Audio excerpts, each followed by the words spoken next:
Hello everyone, कैसे हैं आप सब। उम्मीद करती हूँ गाइस आप सब बहुत अच्छे होंगे। तो ऐना कनक से कहते हैं कि कनक तुम चले जाओ, मुझे काफ़ी टाइम लगेगा यहाँ पे रेडी होने में। तुम्हें तो पता है ना, पार्लर में जाके इंसान फंस जाता है। जब मैं रेडी हो जाऊँगी तो मैं तुम्हें कॉल कर दूँगी, तुम आ जाना, मुझे पिक कर लेना। तो कनक कहते कि अच्छा ठीक है मैं जा रही हूँ, जब तुम रेडी हो जाओ तो मुझे कॉल कर देना याद से, ठीक है। तो कनक अपनी गाड़ी लेके वहाँ से चली जाती है, मतलब अपने घर आ जाती है। तो ऐना को पार्लर में बैठे बैठे काफ़ी टाइम हो जाता है और वो रेडी हो जाती है। तो ऐना कनक को कॉल कर देती है। ऐना कनक को कॉल करती है कि मुझे लेने के लिए आ जाओ, मैं रेडी हूँ।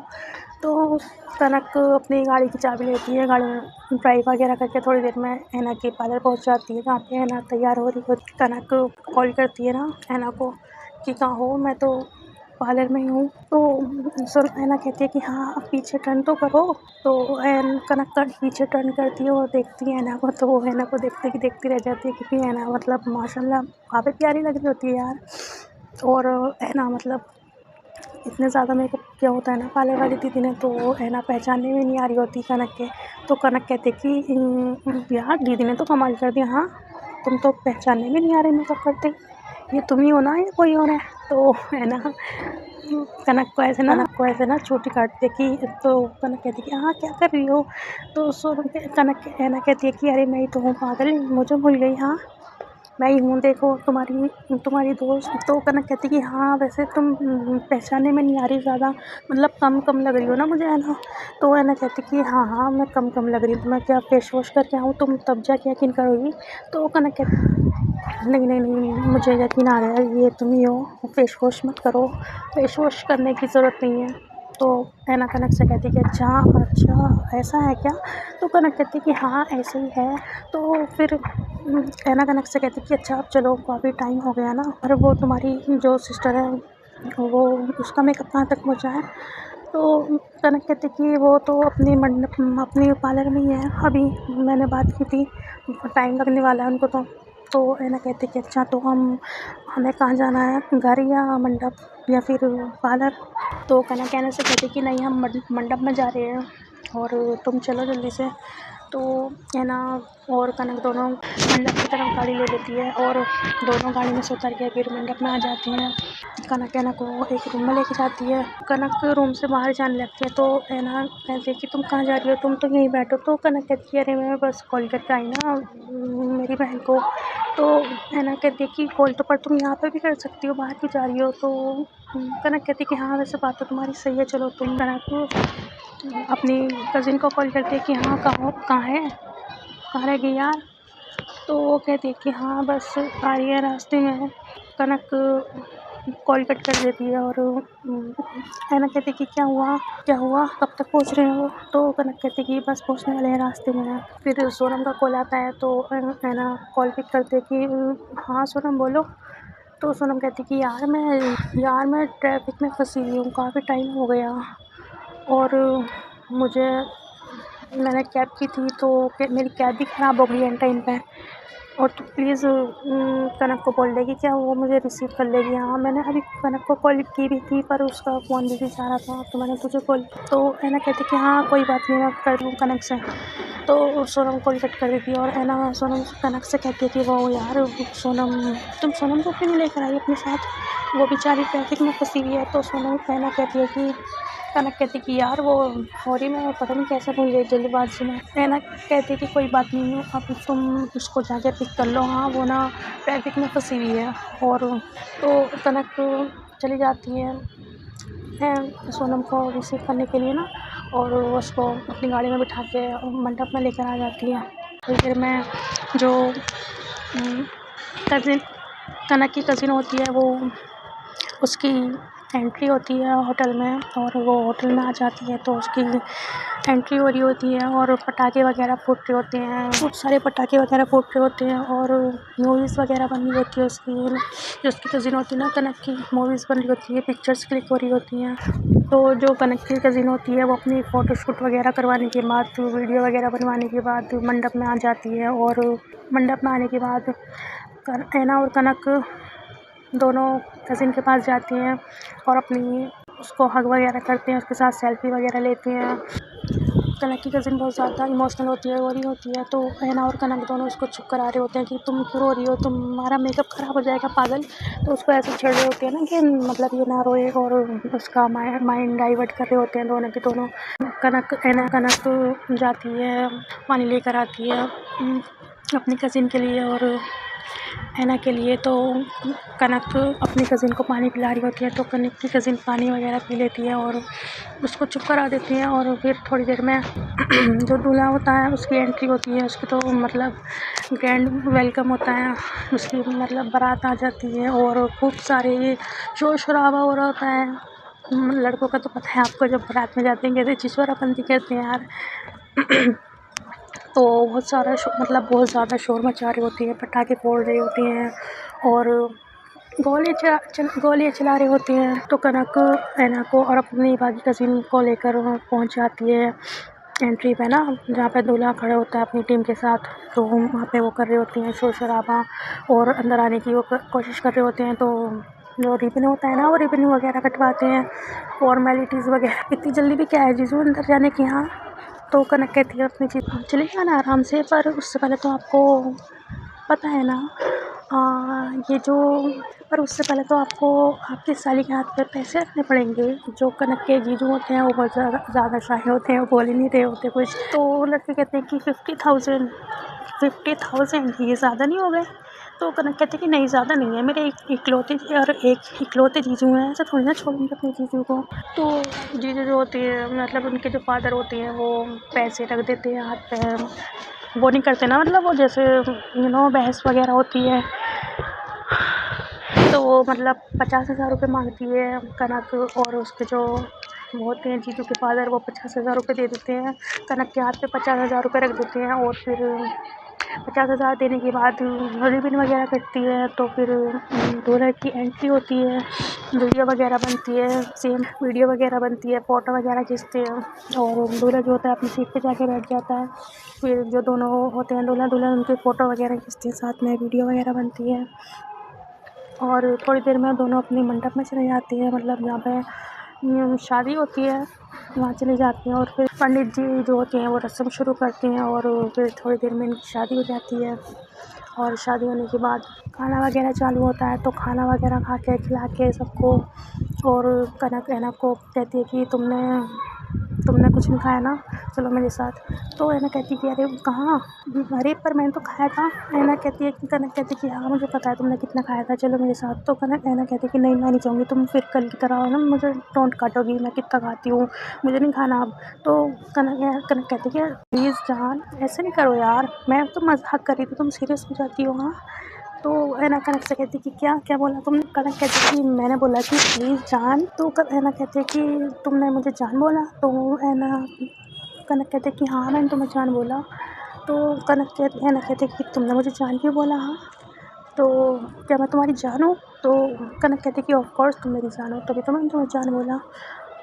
फ्रेंड्स को तो जान होती है एक दूसरे की। हाँ पागल क्या तुम भी, ये बात तो तुमने सही कही। तो दोनों कनक हाथ पकड़ के उसको ले जाती है और चेयर पर बिठा देती है, उसके लिए खाना वगैरह लेकर आती है, दोनों साथ में बैठ के खाना खाते हैं। और वो अपने भाई को बुलाती है, तो उसका भाई जो होता है वो रोता हुआ आता है, ऐना आप ही। तो ऐना कहती कि हाँ बोलो क्या हुआ, आप ऐसे क्यों रो रहे हो, क्या हुआ बताओ। तो ऐना का भाई कहता कि ऐना आप ही। वो पापा, मुझे पापा नहीं मिल रहे, बहुत देर हो गई मैं उनको ढूंढ रहा हूँ कब से, पापा कहाँ हैं।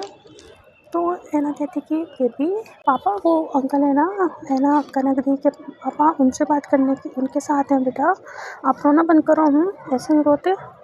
तो उसका भाई रो रहा होता है और कनक को ऐना अपने भाई को हक कर लेती है, उसे कहते कि तुमने खाना खाया। तो ऐना का भाई कहता है कि हाँ नहीं मैंने खाना नहीं खाया, मैं तो पापा को ढूंढ रहा हूँ कब से और आप भी मुझे दिखाई नहीं दे रही थी इतनी देर से, मैं पता है यहाँ पे लोनली फील कर रहा था। ऐना अपने भाई की तरफ देखती है और उसको हक कर लेती है और कहती है कि अच्छा तुम यहाँ बैठो, पहले तो रोना बंद करो और अच्छा बताओ क्या खाओगी, राइस खाओगी या रोटी। ऐना का भाई कहता है कि मैं रोटी खाऊंगा, मुझे रोटी खानी है। तो ऐना अपने भाई को छोटे छोटे निवाले बना के देती है रोटी के और उसको खिलाती है। ऐना को देखते हैं मतलब मुस्कुरा रही होती है ना, ऐना को अपनी और थोड़ी देर में खाना वाना खाने के बाद जो होती है लड़की की विदा, उसकी जो कज़िन होती है कनक की, उसकी विदाई का टाइम हो जाता है। कनक की जो कज़िन होती है वो बहुत ज़्यादा अपने पेरेंट्स को हक करके रो रही होती है बहुत ज़्यादा, और उसके पेरेंट्स उसको चुप करा रहे होते हैं। कनक की कज़िन कनक से मिलती है, उसको हक करके रोती है, तो कनक भी अपनी कज़िन को हक करके रोती है, उसकी आंखों में भी आंसू आ जाते हैं। और तो कनक अपनी कज़िन को चुप कराती है और रो रही होती है, इमोशनल हो जाती है। ऑफ कोर्स मतलब बहुत ज़्यादा इमोशनल मोमेंट होता है एक लड़की के लिए। कनक अपने जीजू के पास जाती है और अपने जीजू से कहती है कि जीजू मुझे आपसे एक प्रॉमिस चाहिए। तो उसके जीजू कहते कि हाँ बोलो, क्या प्रॉमिस चाहिए। तो कनक कहते कि जीजू आप प्रॉमिस करो, आप मेरी बहन को हमेशा खुश रखोगे, कभी उसको मतलब उसकी फैमिली की याद नहीं आने दोगे, हमेशा उससे प्यार करोगे, हमेशा उसकी इज़्ज़त करोगे, प्रॉमिस करो। कनक के जो जीजू होते हैं वो प्रॉमिस कर लेते हैं, क्योंकि उनके लिए ये प्रॉमिस कोई ऐसा नहीं होता कि वो पीछे हटती इस चीज़ से, और वो खुशी खुशी ये प्रॉमिस जो होते हैं वो एक्सेप्ट कर लेते हैं, प्रॉमिस कर लेते हैं मतलब कनक से कि हाँ मैं हमेशा तुम्हारी धी का, तुम्हारी सिस्टर का ख्याल रखूँगा, उसको इज़्ज़त दूँगा, प्यार दूँगा। तो फिर क्योंकि जो पेरेंट्स होते हैं वो, और ये कनक की जो कज़िन होती है, कनक की कज़िन को लेके अपने साथ गाड़ी में बिठा के उसको उसकी ससुराल लेके आ जाती है। कनक की कज़िन अपने ससुराल वालों के साथ वहाँ से विदा हो जाती है। और तो कनक के जो फादर होते हैं वो कनक के फादर के पास जाके कहते हैं कि अच्छा भाई साहब अब हम चलते हैं। तो कनक के फादर कहते हैं भाई साहब आप कल ही तो आए हो और आज जा रहे हो, अभी तो टाइम भी नहीं है जाने का, आप प्लीज़ अभी नहीं जाए हमारे साथ, हमें अच्छा लगेगा अगर आप हमारे साथ माही घर पर अकेली है और त्योहार अपने घर का अच्छा लगता है। तो कनक के फादर कहते हैं कि भाई साहब आप ये बात सही कह रहे हो, मैं आपकी बात से सहमत हूँ, पर प्लीज़ आप हमारे साथ सेलिब्रेट करोगे तो हमें बहुत अच्छा लगेगा। ऐना के जो डैडी होते हैं वो मान जाते हैं, और ऐना को नहीं पता होता ना कि ऐना के डैडी नहीं जा रहे हैं अब घर। तो ऐना मतलब काफ़ी ज़्यादा टायर्ड हो जाती है, थक जाती है, और सब अपनी अपनी गाड़ियों में जाके सब अपनी अपनी गाड़ियों में आके अपने घर के लिए निकल जाते हैं। घर आके सब अपने अपने रूम में चले जाती हैं, और ऐना और कनक रूम में आके चेंज वेंज करके सो जाती हैं। और इनकी आँख सुबह मतलब काफ़ी लेट खुलती है, क्योंकि रात में काफ़ी लेट हो गए थे, मतलब मंडप से निकलते निकलते इनको 3-4 बज जाते हैं। मंडप से निकलते ही सोनम कनक के रूम में आती है और कनक से कहती है कि अच्छा ठीक है मैं जा रही हूँ हॉस्टल, तुम दोनों ख्याल रखना अपना, तुम कब आ रही हो हॉस्टल।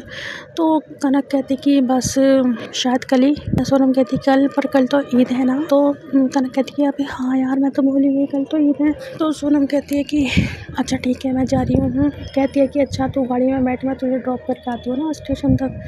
तो सोनम कहती है कि अच्छा ठीक है। तो सोनम बैठ जाती है, और सोनम कनक जो होती है ऐना को भी अपने साथ ले लेती है, और दोनों कनक को स्टेशन तक ड्रॉप करके आ जाते हैं, और उसको ट्रेन वगैरह में बिठा के वापस आ जाते हैं घर अपने मामा के यहाँ। तो जो कनक के पेरेंट्स होते हैं वो कहते हैं कि बेटा, तो कनक कहती कि जी मामा। तो मामा कहते हैं कि वो हम घर जा रहे हैं, आप अपने बैग्स वगैरह रेडी कर लो। तो कनक कहते हैं कि ओके मम्मा। और वो ऐना के डैडी कहाँ हैं। तो कनक की मॉम कहती है कि वो भाई साहब हमारे साथ हैं, वो भी घर जा रहे हैं। तो ऐना कनक जब ऐसे सुनती है कि वो हमारे साथ जा रहे हैं, तो मतलब हमारे घर आ रहे हैं, तो कनक बहुत ज़्यादा हैप्पी हो जाती है ना सुन के, और कहती है कि क्या सच में मम्मा, और आप डैडी से बोलो ना कि कल ईद है, वो हमारे साथ ईद सेलिब्रेट करें। तो कनक की मॉम कहती है कि बेटा आपके डैडी ने ऑलरेडी उनसे बात कर ली है और वो मान भी गए हैं। ऐना के जो डैडी हैं वो कल हमारे साथ ईद सेलिब्रेट करेंगे, आप फिक्र मत करो, और जाओ रूम में जल्दी से अपना बैग्स वगैरह रेडी करो।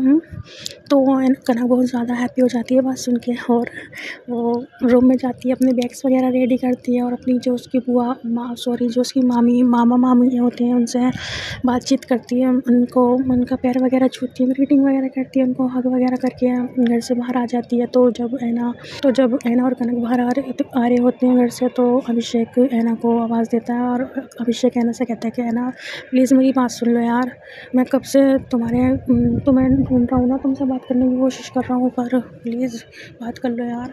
तो कनक कहती है कि कनक आ जाती है ना है ना, और अभिषेक के पास तो है ना, कहती है कि कनक कहती है कि है ना तुम गाड़ी में जाके बैठो।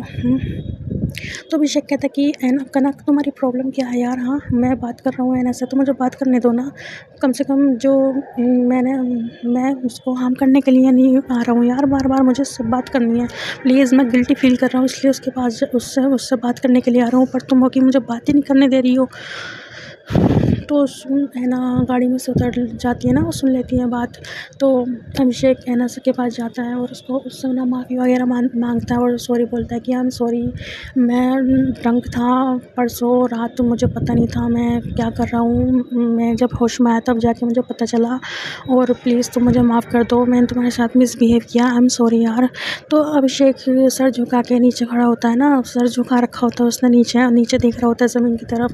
तो मतलब अभिषेक आँख तक नहीं मिला रहा होता कनक से, और कनक के सॉरी ऐना से, और ऐना कहती कि ओके मैंने आपको माफ़ किया।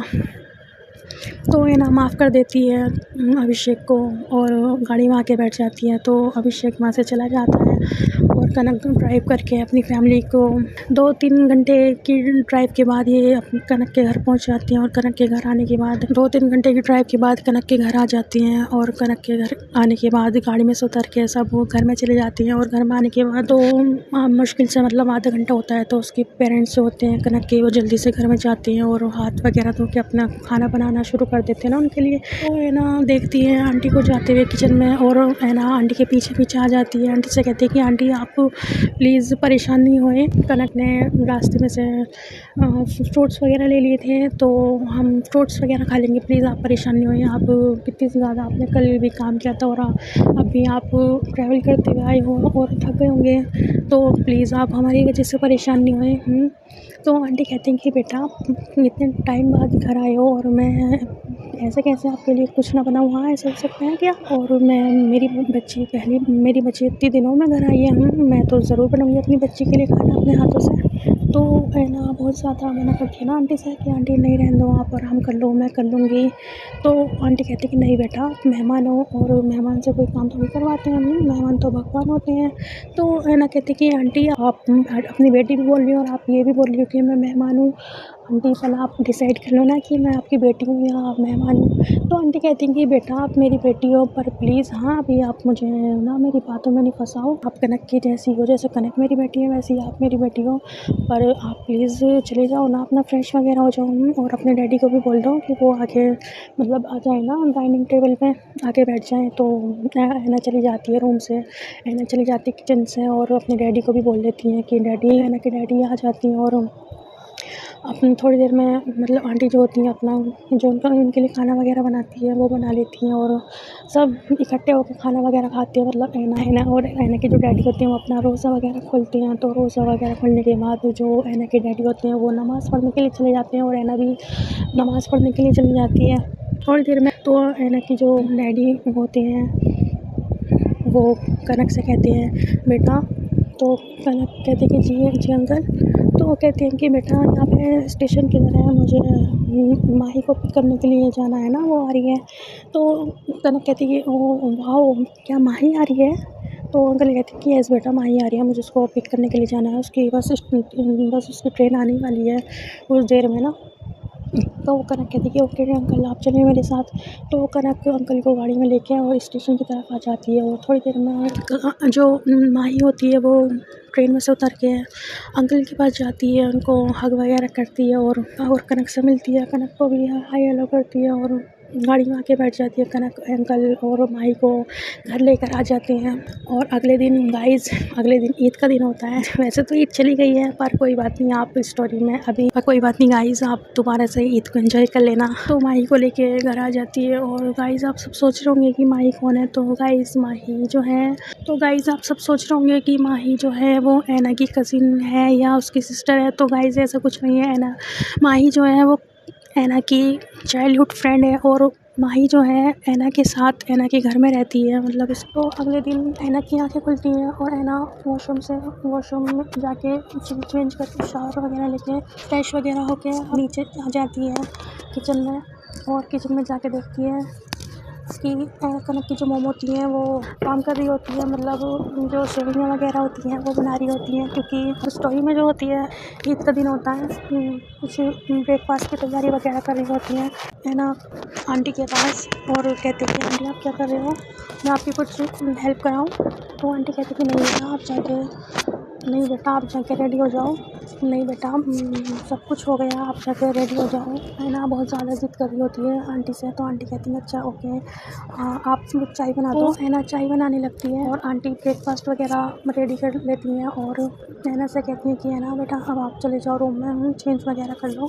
तो है ना नहीं जा रही होती, तो आंटी ज़बरदस्ती है ना को किचन से मतलब भगा देती हैं, कहती हैं कि नहीं अब काफ़ी टाइम हो गया ना, आप काफ़ी टाइम से मेरी हेल्प करा रहे हो, जाओ आप जाके ना अपना कपड़े वगैरह चेंज कर लो।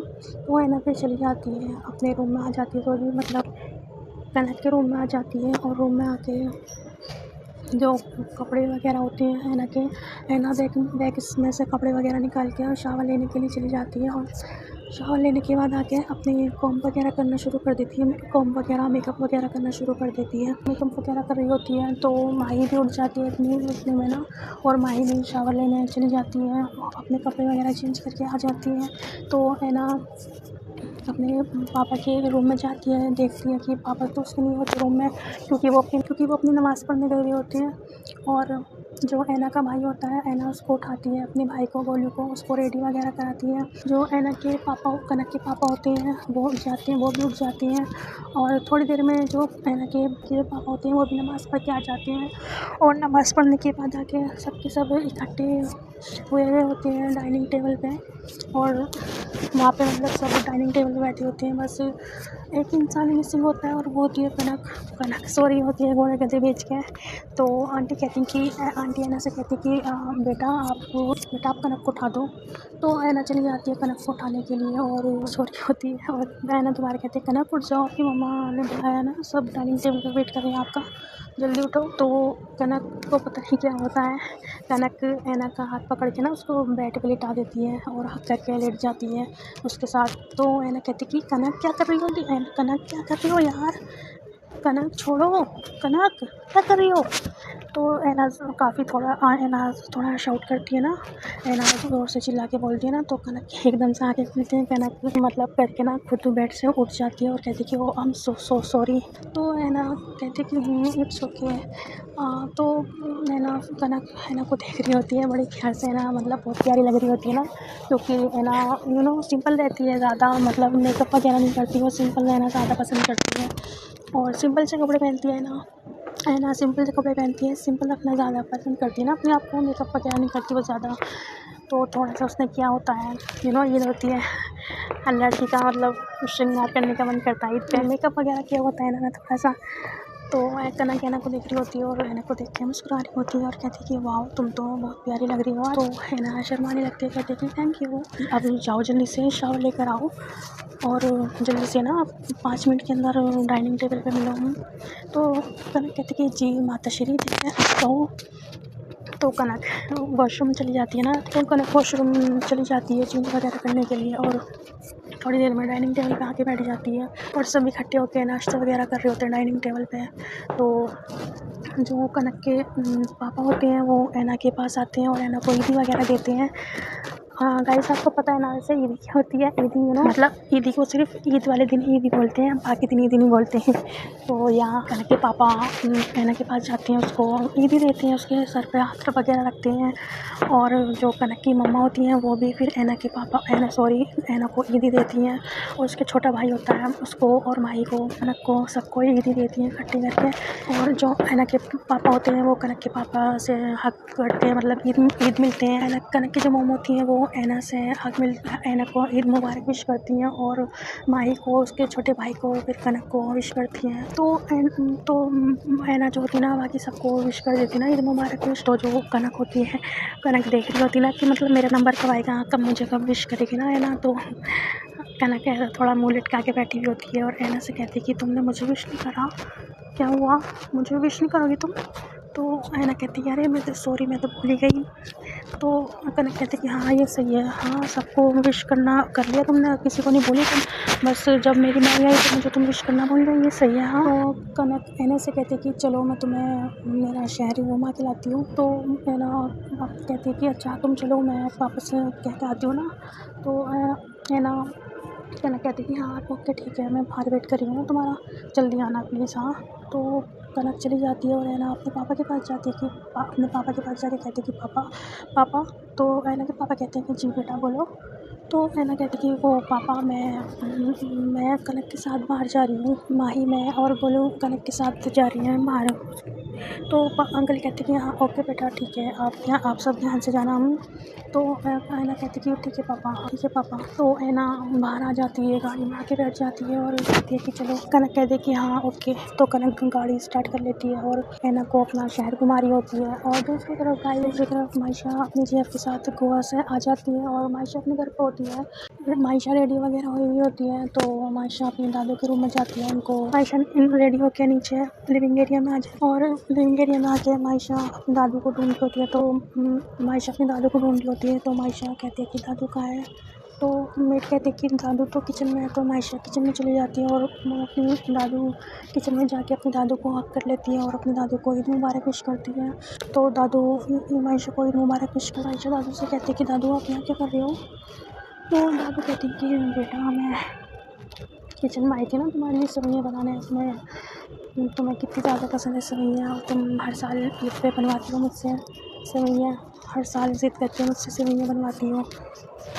तो मैं मेरी बच्चे के लिए सेवइयाँ बनाने आई थी किचन में।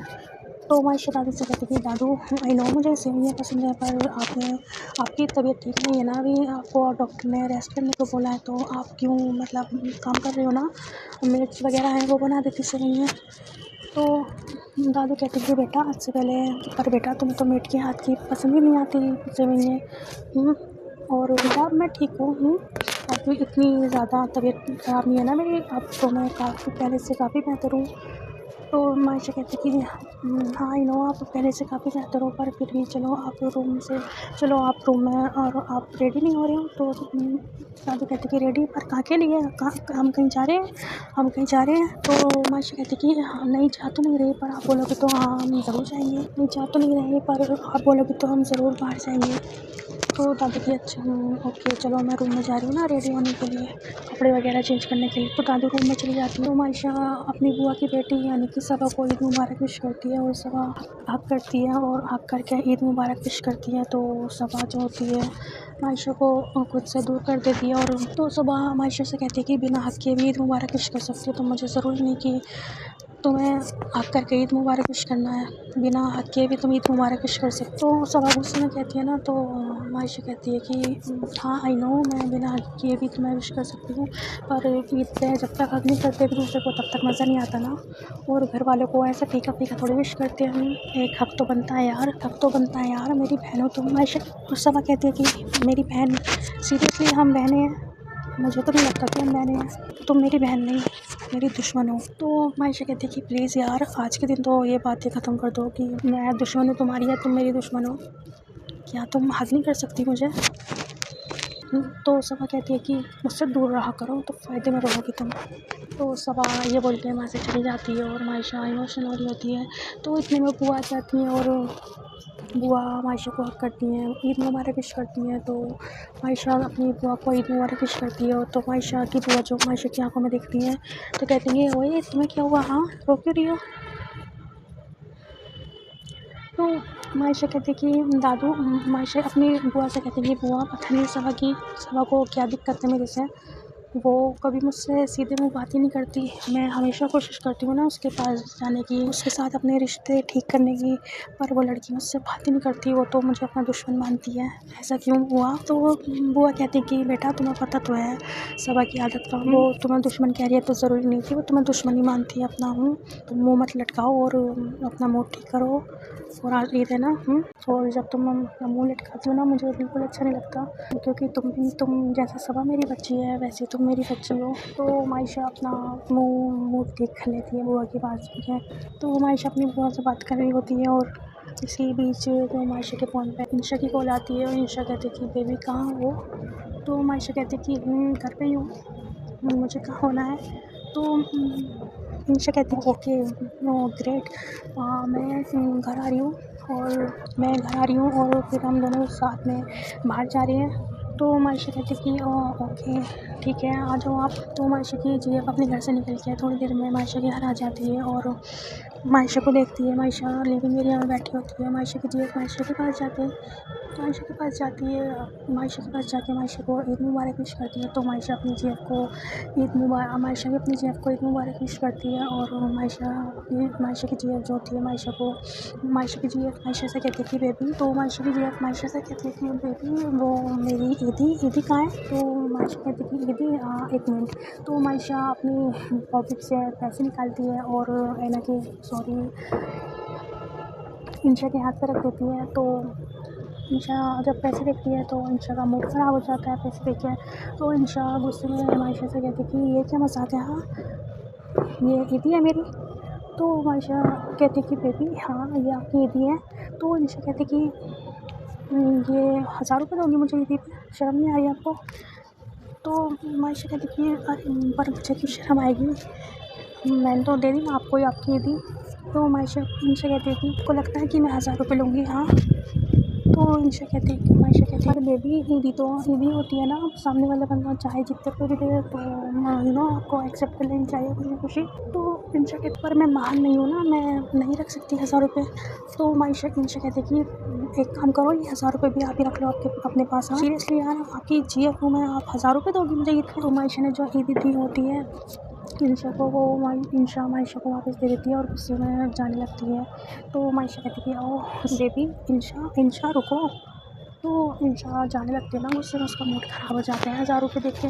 तो वैसे यार मतलब कहाँ वो लड़की लाख रुपए लेती है और कहाँ है ना मायशा इंशा को 1000 रुपये देगी, तो उसको तो मतलब वो कुछ भी नहीं लगेंगे। तो इंशा जाने लगती है। तो मायशा कहती कि अरे मैं तो मज़ाक कर रही थी बेबी, आप कहाँ जा रही हो। तो अरे बेबी सुनो तो मेरी बात, मैं तो मज़ाक कर रही थी, कहाँ जा रही हो आप। तो इंशा कहती कि ये मज़ाक था, आप मज़ाक कर रही थी, ये मज़ाक था, आप मज़ाक कर रही थी। तो मायशा कहती कि हाँ मैं मज़ाक कर रही थी, मैं 1000 रुपये थोड़ी ना दूँगी मेरी जान को, हाँ इकलौती जान है मेरी। तो इंशा कहती कि हाँ इकलौती जान हो, पर इकलौती जान की तुम ख्वाहिशें पूरी नहीं करती हो बिल्कुल भी। तो मायशा कहती कि जान क्या बोल रही है यार। तो मायशा इंशा कहती है कि जान कहने से पहले आपकी ख्वाहिश पूरी कर देती हूँ यार, ऐसे तो मत करो कम से कम, मतलब आपको बोलते हुए भी शर्म नहीं आ रही। तो इंशा कहती कि नहीं आ रही शर्म, हाँ अब मेरी ईदी तो मुझे ईदी चाहिए मेरी। तो इंशा हाथ आगे करती है और मायशा अपनी मोबाइल निकालती है और इंशा के अकाउंट में मायशा इंशा के अकाउंट में पैसे ट्रांसफ़र कर देती है ना अच्छे खासे। तो इंशा जब देखती है कि मतलब मायशा ने पैसे ट्रांसफ़र किए तो बहुत ज़्यादा खुश हो जाती है, क्योंकि गाइस मायशा ने अच्छी खासी रकम जो होती है वो है ना इंशा के अकाउंट में ट्रांसफ़र की होती है। तो इंशा की तो बल्ले बल्ले हो जाती है और इंशा बहुत ज़्यादा हैप्पी हो जाती है, खुश होती है और मायशा को हक कर लेती है। तो इंशा कहती है कि जान अब आप खुश हो। तो इंशा कहती कि नहीं खुश नहीं, बहुत खुश हूँ। तो मायशा कहती कि ओ ये बात है। तो इंशा कहती कि हाँ बेबी तो यही बात है। तो मायशा से कहती कि अच्छा मैंने तो आपको हक की थी बेबी, पर आपने मुझे मेरी ईदी अभी तक नहीं दी, हाँ कब दे दी हो ईदी। तो इंशा कहती कि ईदी क्या ईदी चाहिए आपको बताओ, मैं दूँगी, क्या ईदी चाहिए। तो इंशा मायशा के करीब आ रही होती है ना, उसकी बाहों में बाहें डालती थी और कहती है कि ईदी चाहिए किसी को, क्या ईदी चाहिए बताओ।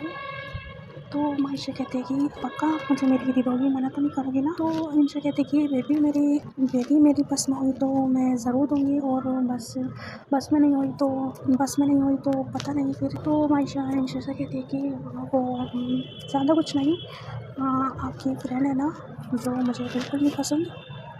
तो इंशा कहती है कि हाँ फिर, हाँ तो मायशा कहती है कि वो जो आपकी फ्रेंड है मुझे बिल्कुल पसंद नहीं है, और मैं चाहती हूँ कि आप उसके साथ ना उसके साथ अपना लिंक ख़त्म कर दें, उसके साथ कम घुमा फिरा करें, आप उसके साथ दोस्ती ख़त्म कर दें अपनी। तो इनसे आयशा से कहते कि ओ आई एम सॉरी बेबी, पर ये तो नहीं हो सकता। तो आयशा कहती कि बेबी प्लीज़ कुछ तो यार मेरी बात रख लिया करो, कभी तो मेरी बात मान लिया करो यार। उस लड़के से दूर रहने को तो बोल रही हूँ, और कुछ थोड़ी ना बोल रही हूँ। कौन सी आपकी प्रॉपर्टी, आपके पैसे का बैंक बैलेंस मांग रही हूँ यार, बस ये तो चीज़ मांग रही हूँ। उस लड़की से अपना ताल्लुक़ मत रखा करो यार, मुझे पसंद नहीं है वो लड़की बिल्कुल भी। तो इंशा कहती है कि पर ओके फ़ाइन, ठीक है जैसा आपका हो। तो मायशा कहती है कि क्या सच में तुम मुझसे बात नहीं करोगे उस लड़की से? तो मायशा इंशा कहती है कि नहीं, मैं उससे बात नहीं करूँगी। तो मायशा इंशा से कहती है कि अच्छा ठीक है, उसका नंबर प्लीज़ उसको ना ब्लॉक कर दो आप। तो मायशा इंशा कहती है कि ब्लॉक ओके, जैसा मेरी जान का है मैं वैसा करूँगी हूँ। तो इंशा जो होती है अपना मोबाइल निकालती है और उस लड़की को ब्लॉक कर देती है। तो मायशा बहुत ज़्यादा हैप्पी हो जाती है और अपनी जीएफ को हक कर लेती है। तो मायशा इंशा को हक कर लेती है, बहुत खुश हो जाती है ना कि मतलब मेरी बंदी है, मतलब मानती है यार मेरी बातें। जो मुझसे कहती हूँ ऐसी बात नहीं है कि हमेशा इग्नोर करती है मेरी बातों को, अवॉइड करती है मुझे। तो मायशा बहुत ज़्यादा हैप्पी होती है। मायशा कहती है, मायशा हक करके खड़ी होती है। तो इंशा कहती है कि अच्छा मैंने आपका काम किया, अब आप मुझे बदले में क्या दोगी? हाँ। तो मायशा कहती है कि क्या चाहिए आपको? तो इंशा मायशा से कहती है कि मुझे आपसे शादी करनी है, शादी करोगी मुझसे? तो मायशा जब ऐसे सुनती है ना तो वो शॉक्ड हो जाती है एकदम, और कहती है कि oh my God are you serious, क्या सच में आपको मुझसे शादी करनी है? निशा कहती है कि यस बेबी मुझे सच में आपसे शादी करनी है, आप करोगी मुझसे शादी? तो मायशा कहती है कि ऑफ कोर्स जान, मुझे आपसे शादी करनी है यार, प्यार करती हूँ आपसे, आपके साथ पूरी लाइफ स्पेंड करनी है मुझे, अपने सारे सफ़ेद बाल मुझे आपके साथ रह के करनी है। मायशा बहुत ज़्यादा हैप्पी हो जाती है और अपनी जीएफ को हक कर लेती है। तो मायशा की जीएफ मायशा से कहती है कि हाँ ओके। तो मायशा कहती है कि अच्छा तो कब करनी है शादी? मैं चाहती हूँ कि हमारी शादी जल्द से जल्द हो जाए। तो मायशा कहती है कि जल्द से जल्द, पर जल्द से जल्द मतलब कब तक? तो इंशा कहती है कि जल्द से जल्द मतलब कि 1 हफ़्ते के अंदर। तो मायशा कहती है कि 1 हफ़्ते के अंदर ज़्यादा जल्दी नहीं है? हाँ, क्या बात है, रहा नहीं जा रहा आपसे मेरे बिना? हाँ। तो मायशा करीब बात करती है अपनी जीएफ के ना, उसको मतलब छेड़ रही होती है, तंग कर रही होती है। तो इंशा कहती है कि नहीं बिल्कुल भी नहीं रहा जा रहा, मैं तो बस चले ना तो आपके घर में आके बस जाऊँ, मेरा बस चले ना तो आपके घर में अभी आके बस जाऊँ। तो मायशा इंशा से कहती है कि अच्छा तो मैं सोच रही हूँ कि दादू से बात कर लेती हूँ ना। ओके यार, मतलब मेरी लाइफ का सबसे बेस्ट गिफ्ट दिया है आज आपने मुझे। तो इंशा कहती है कि क्या सच में? इंशा कहती है कि यस बेबी सच में। तो मायशा कहती है कि अच्छा आप ना रुको, आप मेरे रूम में जाओ, मैं दादू से बात करके आती हूँ। दादू से बात करके आती हूँ ना कि मैं शादी कर रही हूँ। इंशा मतलब सुनती है कि दादू को बताने जा रही है, तो इंशा मायशा को रोक लेती है और कहती है कि नहीं तुम दादू को नहीं बताओगी इस बारे में बिल्कुल भी। दादू को क्या, तुम अपने घर में किसी को भी नहीं बताओगी, ये बात तुम्हारे और मेरे बीच में रहेगी, ये बात रिवील नहीं होनी चाहिए जब तक हमारी शादी नहीं हो जाए।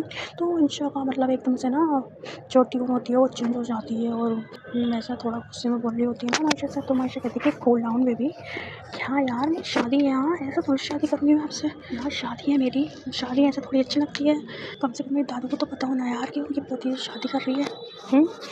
तो वो इंशा कहती है कि नहीं मैंने बोला ना आप किसी को नहीं बताओगी, और अभी तो बिल्कुल नहीं बताओगी। तो इंशा मायशा से बात कर रही होती है। मायशा कहती है कि ओके फ़ाइन, ठीक है जैसा आप बोलो। मायशा इंशा की तरफ देख रही होती है और उसकी बातों को सोच रही होती है, समझ रही होती है। तो दोनों बातें कर रही होती हैं और तो इंशा कहती है कि अच्छा ये सब छोड़ो, हाँ अभी मैंने जो बोला आप वही करोगी, और चलो ना मुझे बाहर घूमने जाना है, चलो ना कहीं आउटिंग पे चलते हैं, आज तो ईद है ना तो चलो ना एंजॉय करके आते हैं बाहर। तो इंशा मायशा कहती है कि हाँ ओके चलो, मैं कीस ले लेती हूँ ना गाड़ी की। तो मायशा अपने रूम में चली जाती है कीस लेने के लिए, और जब वापस आती है तो मायशा इंशा को किसी से फ़ोन पे बात करते हुए सुन लेती है कि कुछ मतलब सुनती है ना कि मतलब मायशा इंशा किसी का कॉल पे बात कर रही है और किसी का वेट वगैरह कर रही है, उसको ना मतलब सही से आवाज़ नहीं आती ना कि मायशा इंशा ने क्या क्या बात की है। तो मायशा इंशा के पास चली जाती है।